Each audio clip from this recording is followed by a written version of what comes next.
Merci de suivre Evenou TV, votre chaîne préférée en ligne. Pour cette semaine, nous recevons M. Abel Naki, le président fondateur du CRI panafricain, ce mouvement-là même en tout cas, qui a donné de la voix aux premières heures de la chute du pouvoir Laurent Gbagbo en Côte d'Ivoire.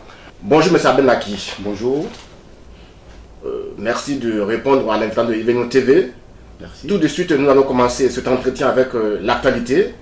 À Abidjan, depuis 2 jours, nous avons appris la création d'un mouvement pro-Gbagbo dénommé CRI de liberté, dirigé par un certain Baba Mamadou, et qui a conduit un communiqué pas plus tard que hier, en tout cas invitant la communauté internationale à mettre la pression sur la CPI afin que la première dame, en tout cas l'ex-première dame Simone Gbagbo, soit transférée au plus vite à la CPI. Ces arguments, je vous les donne.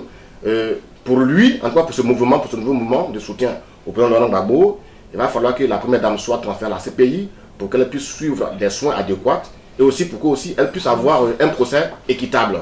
Est-ce que vous partagez déjà ces assertions? Vous savez, depuis que le président Laurent Gbagbo a été kidnappé, bombardé et transféré de façon illégale à la Cour pénale internationale, plusieurs mouvements se sont créés. Et des mouvements continuent de se créer pour soutenir le président Laurent Gbagbo, mais en même temps pour lutter pour la libération de la Côte d'Ivoire parce que notre pays est sous occupation. Il y a un mouvement qui s'est créé, c'est vous qui me l'apprenez, qui s'est créé il y a 2 jours à Abidjan, qui se nomme le CRI de liberté. Un cri de liberté, c'est vrai, la Côte d'Ivoire a besoin de liberté parce qu'elle est occupée par des forces étrangères. Et aujourd'hui, ce nouveau mouvement met la pression pour que la première dame soit transférée à l'AE. Bon, moi j'ai une inquiétude. J'ai une inquiétude. C'est vrai que là où elle est peut-être maltraitée, mais je pense qu'il y a d'autres formes de pression que nous pouvons faire pour que la première dame soit bien traitée et de là où elle est. On n'a pas besoin de mettre une pression quelconque pour qu'elle soit transférée à l'AE. Parce que vous savez, quand on transfère à l'AE, ça veut dire que déjà, la première dame est coupable de tout ce qu'on lui reproche. Donc c'est par ces raisons qu'elle est transférée à l'AE. Donc si nous qui créons nos mouvements, soi-disant pro-Gbagbo, et que nous mettons la pression pour que la première dame soit transférée à l'AE, j'ai un peu de doute sur ce mouvement. J'ai un peu de doute sur ce mouvement. Et il y a d'autres formes de pression. Nous savons qu'il y a des mandats d'arrêt que la CPI a délivrés, même au président Dramane Ouattara. La CPI a délivré ses mandats. Donc la pression qu'on doit faire sur Dramane Ouattara, c'est de pouvoir mettre à nu, sinon au su du monde entier, ces mandats d'arrêt et ces personnes qui sont inculpées par la CPI. Mais c'est pas, au lieu de se pas le président Ouattara qui délivre les mandats, c'est pas non plus lui qui exécute ses mandats aussi. Ah, nous avons vu que c'est Ouattara qui a exécuté le mandat du président Laurent Gbagbo. C'est Ouattara. L'État ne fait que coopérer. Mais justement, cette coopération, c'est justement la pression que nous devons mettre, c'est de permettre que cette coopération soit encore exécutée pour les seigneurs de guerre qui aujourd'hui sont nommés par le régime en place. Donc il faut comprendre que nous ne pouvons pas prétendre soutenir le président Laurent Gbagbo et en même temps faire une pression pour que la première dame soit transférée à l'AE. J'ai un doute sur ce mouvement. On va voir dans les jours qui viennent quels sont justement les idéaux de ce mouvement, qu'est-ce qu'il recherche subitement dans sa naissance. Vous avez peur que ce mouvement vous serve un peu de contrepoids parce que jusque-là, on voit que la diaspora qui bouille, qui manifeste, qui se mobilise. Vous pensez que ce mouvement certainement est créé pour faire diversion au cas où ici il y a des mots d'ordre seraient lancés en Europe pour que là-bas il y ait des contradictions certainement? Nous aujourd'hui nous avons une représentation en Côte d'Ivoire. Nous avons la représentation du CRI panafricain en Côte d'Ivoire. Et cette représentation pour l'instant dans l'ombre fait son travail parce que nous sommes tous dans la clandestinité. Vous savez bien que moi qu'en Côte d'Ivoire aujourd'hui on ne peut pas se réunir, on ne peut même pas parler du président Laurent Gbagbo, on ne peut même pas dire le nom simplement du président Laurent Gbagbo. Sinon vous êtes emprisonné, si vous avez la chance, sinon vous êtes égorgé. alors ces mouvements existent. Notre représentation du CRI panafricain existe bel et bien à Abidjan, et il fait son travail. S'il y a un autre CRI, qu'il soit de la liberté, qui a été créé en Côte d'Ivoire, inspiré peut-être par le CRI panafricain, qui aujourd'hui a mené le combat de la libération de l'Afrique et qui est en train de mener ce combat-là, si ça a des répercussions en Côte d'Ivoire, nous ne pouvons que nous en réjouir. Mais je dis, j'ai des doutes sur ce mouvement qui demande que la première dame soit transférée à la CPI. Nous parlerons tout à l'heure de votre CRI panafricain, qui d'ailleurs ne manque pas aussi de polémiques ici au niveau de l'Europe. Mais l'actualité aujourd'hui, c'est le 29 novembre 2012. Il y a un an, jour pour jour, l'ex-président ivoirien Laurent Gbagbo a été transféré à La Haye. Au plan politique, au plan judiciaire et au plan de la mobilisation, un an après, qu'est-ce que cela vous inspire? Il y a eu des avancées, selon vous? Il y a eu beaucoup d'avancées, comme je le disais tout à l'heure, il y a eu beaucoup d'avancées au niveau judiciaire. Nous avons vu le 30 octobre dernier, pendant le délibéré, on va dire la confrontation entre la défense et l'accusation, qui est le procureur de la CPI. Nous avons vu les tares de la CPI, nous avons vu le manque d'information de la CPI, nous avons vu que la CPI elle-même ne maîtrise pas le dossier du président Laurent Gbagbo. Et on nous a dit que le président Laurent Gbagbo devrait être maintenu parce qu'il était populaire.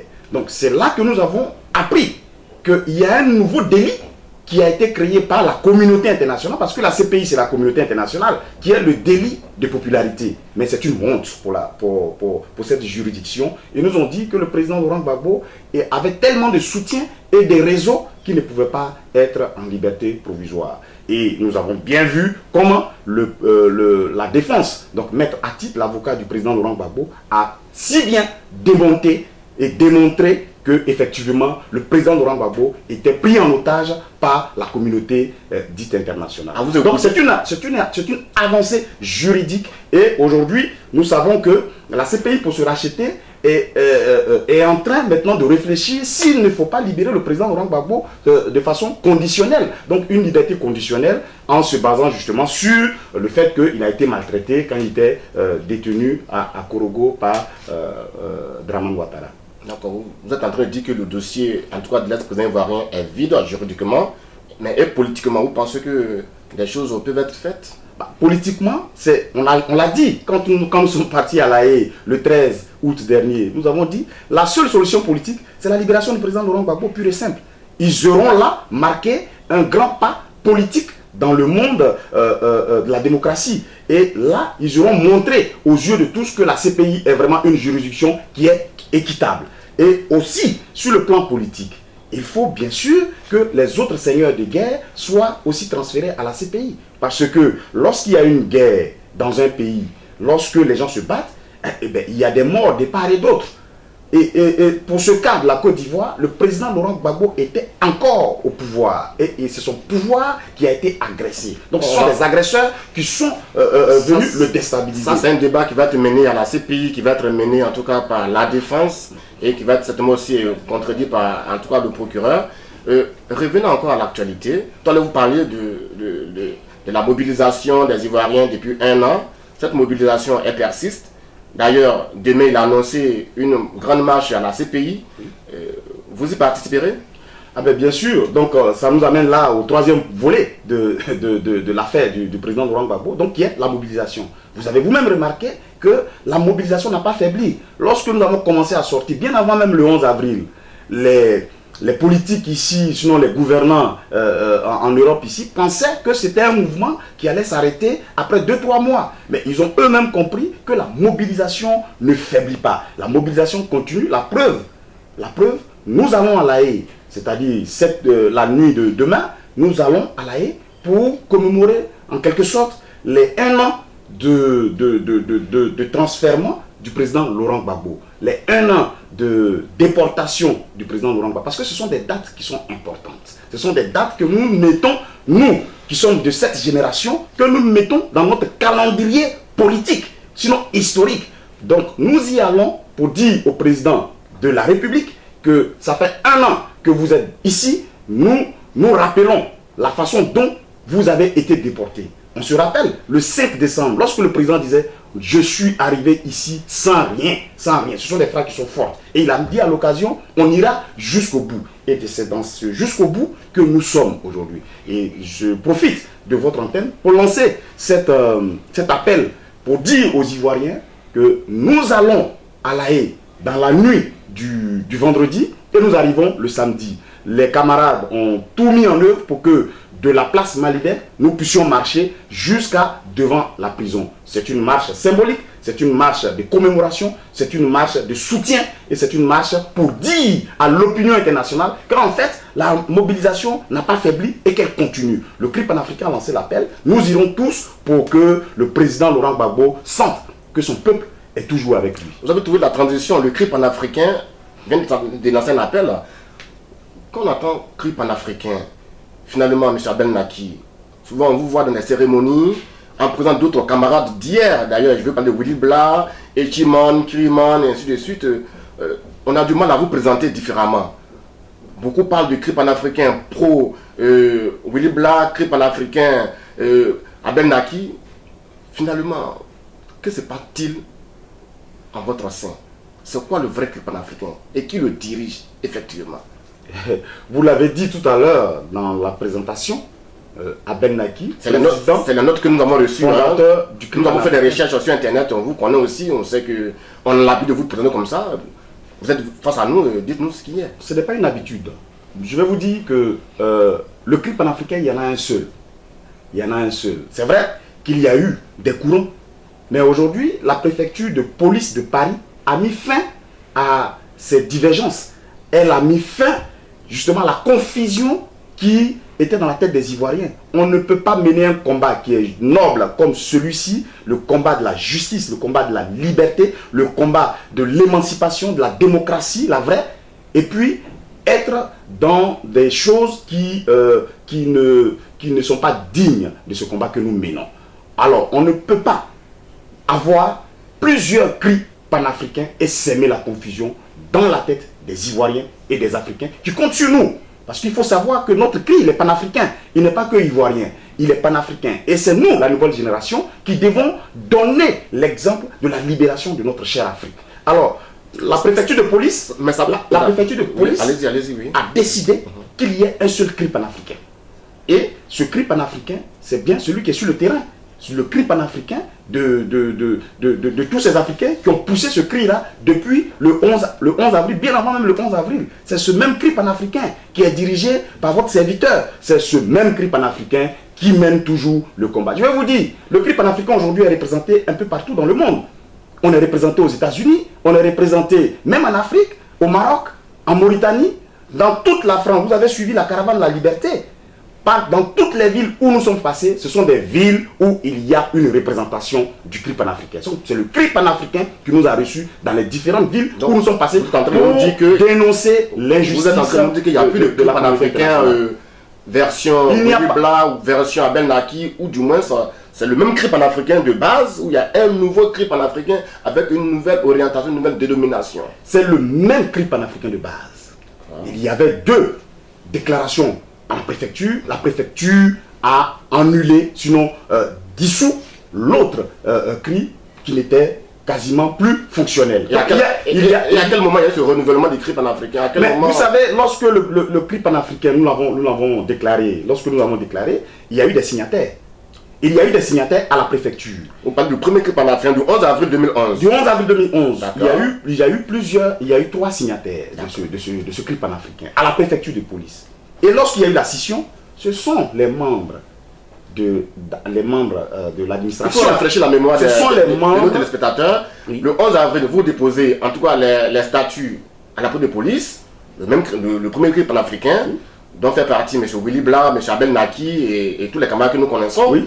Et à quel moment il y a la scission et à quel moment l'autre disparaît et qu'est-ce qui vient après? Oh, je ne peux pas rentrer dans tous ces débats parce que nous pensons que l'actualité est tellement brûlante que nous n'allons pas perdre notre temps à savoir qui a fait quoi et qui n'a pas fait quoi. Ce que je peux dire ici, c'est que la préfecture de police de Paris a décidé qu'il y ait désormais un seul CRI panafricain. Parce qu'il y a eu deux dossiers de déposés. Il y a eu deux dossiers de déposés. Donc aujourd'hui, il y a un seul CRI panafricain. Donc il y avait un premier dossier le 11 avril, oui. Et vous êtes allé déposer un deuxième dossier un peu plus tard. Non, il y a eu un premier dossier que nous avons déposé. Et c'est ce même dossier qui a été modifié à la préfecture. C'est ce même dossier, ce même CRI panafricain. Il n'y a pas deux CRI panafricains. C'est ce même dossier qui a été modifié. Modifié comment? Modifié de façon statutaire. Parce que vous savez que il y a, dans un mouvement, il y a des statuts. Le premier CRI dont vous parlez, moi j'aime pas de ces termes premier CRI, deuxième CRI, mais il y a des tests. Il y a eu un président qui était élu, sinon qui avait été choisi, ce n'est même pas une élection, parce que nous étions dans la fleur de l'action, qui a été mis là pour 1 an. Les 1 an sont passés, il était normal, tout à fait normal, que nous puissions revoir les choses. Aujourd'hui, le CRI panafricain a fait un nettoyage, en tout cas en son sein, et la préfecture de police nous aidant, aujourd'hui, il y a un seul CRI panafricain. Et nous appelons nos camarades, nous appelons nos amis, Willy Bla, Serge Eschiman, les anciens qui étaient là et qui ont voulu, en tout cas, qui n'ont pas voulu que ce mouvement vraiment soit au niveau où il est aujourd'hui. Nous les appelons à nous rejoindre dans le combat que nous avons commencé depuis le début. Nous les appelons. Aujourd'hui, il n'y a plus deux CRI. Je vais dire à tous les téléspectateurs, tous ceux qui nous suivent aujourd'hui, il n'y a plus deux CRI panafricains. Avec preuve, à l'appui, avec un récépissé de dissolution de ce prétendu CRI panafricain qui mettait la confusion dans la tête des Ivoiriens. Il y a un seul CRI panafricain. J'appelle mon frère Willy Bla qu'il vienne et qu'on travaille pour la Côte d'Ivoire. Et s'il pense qu'il ne peut pas travailler avec moi, mais je les invite à créer un autre mouvement. Il y a plusieurs noms. Vous avez appris qu'il y a un CRI de liberté qui a été créé en Côte d'Ivoire. C'est un CRI de liberté. Voilà, ils peuvent créer leur mouvement et puis travailler. Mais il faut que nous soyons unis sur l'objectif qui est la libération de la Côte d'Ivoire. Mais en même temps, dans cette union, il faut qu'il y ait la lucidité, il faut qu'il y ait la transparence, il faut que nous travaillions de façon sereine. Voici ce que... Nous tendons, en tout cas, vers la fin de cet entretien. Il y a 1 an aussi, un peu plus, on vous a vu, en tout cas, sillonner quelques pays de la sous-région. Vous étiez au Ghana, à Accra, dans les camps de réfugiés. On vous a vu au Togo, on vous a vu au Bénin. Vous avez même promis d'aller au Libéria un peu par la suite. Et finalement, silence radio. M. Abel Naki, toutes ces déclarations, toutes ces promesses que vous avez faites aux Ivoiriens, aux réfugiés, 1 an après, quand sont-ils devenus? Quand sont-elles devenues? Oh, je vous remercie. Vous savez, nous ne sommes pas un mouvement nous ne sommes pas une ONG. Nous avions dit que lorsque la Côte d'Ivoire a été attaquée, il fallait que nous allions rendre visite à nos frères qui ont été contraints à l'exil et qui sont réfugiés au Ghana. C'est ce que nous avons fait. À la suite d'une levée de fonds que nous avons organisée sur Paris. Nous sommes allés les voir. Mais ce que les gens ne disent pas, c'est que les images que nous avons ramenées ont suscité les vraies organisations non gouvernementales, je parle des ONG, à pouvoir s'intéresser à nos frères qui sont au Ghana. Donc que les gens soient honnêtes et qu'ils nous disent. Parce que nous savons qu'il y a beaucoup d'organisations après notre visite au Ghana qui se sont mobilisées pour aider nos frères qui sont réfugiés. Donc il y en a qui font des actions qui peut-être le font dans l'anonymat parce qu'ils pensent qu'il est important pour eux qu'ils ne soient pas cités. Mais il y a eu beaucoup d'actions en faveur de nos frères suite à notre visite au Ghana. Et c'est vrai, après, il y a eu ce silence. Mais ce n'est pas un silence d'oubli. Ce n'est pas un silence d'oubli. Nous avons pendant cette période, nous avons mené aussi des actions parce que nous sommes un mouvement politique. Nous avons mené des actions politiques. Et pour cette fin d'année, nous nous sommes réveillés pour dire il faut que nous aidons les enfants qui sont au Ghana. Je vais parler des enfants. Nous sommes dans la période de Noël. Donc le 25 décembre prochain, c'est Noël.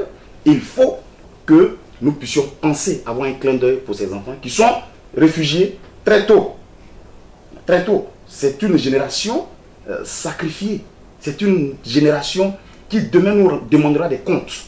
Et donc nous avons décidé d'organiser ici un dîner gala à Paris le 14 décembre prochain, parce que nous avons aussi une représentation au Ghana. Nous avons le CRI panafricain représenté au Ghana, dirigé par notre camarade Ngata Mathieu, donc, qui aujourd'hui est en train de se préparer pour l'organisation d'un repas de Noël le 25 décembre à la suite de notre dîner gala le 14. Donc j'invite tous les Ivoiriens, j'invite tous ceux qui pensent que nos enfants sont sacrifiés, tous ceux qui pensent qu'aujourd'hui il faut penser à la nouvelle génération, c'est-à-dire nos enfants, les enfants de nos parents, c'est-à-dire nos petits frères, nos cousins qui sont aujourd'hui en exil, forcés à l'exil et qui sont réfugiés dans des camps de fortune. Je les invite à venir massivement à ce dîner gala que nous organisons le vendredi 14 décembre prochain à partir de 21 h jusqu'à l'aube. Plusieurs artistes sont invités. Gagui Sely, John Yale, Serge Kassi, les Abou Gallier, Maëliba, Namnou Paulin, Luxon Pado, en tout cas tous ces grands artistes que vous connaissez, Magadeden, Seizo, Bilé Didier, voilà, tous ceux que nous connaissons, tous ceux qui nous ont toujours soutenus dans cette lutte, tous ces artistes-là seront présents pour apporter leur cachet et leur soutien aux enfants, à nos enfants. Parce que c'est Noël, nous allons bientôt offrir des cadeaux à nos enfants. Nous allons bientôt aller dans les supermarchés acheter des cadeaux qui ne vont que servir une seule journée, la journée du 25. Parce que nous avons tous des enfants. Lorsque l'enfant joue avec son cadeau le 25 décembre, après c'est fini, il oublie le cadeau. Et ça fait que dans nos caves, sinon dans nos cagibi, comme on le dit communément, il y a des jouets qui sont entassés. Mais ces jouets-là, vous pouvez aussi les apporter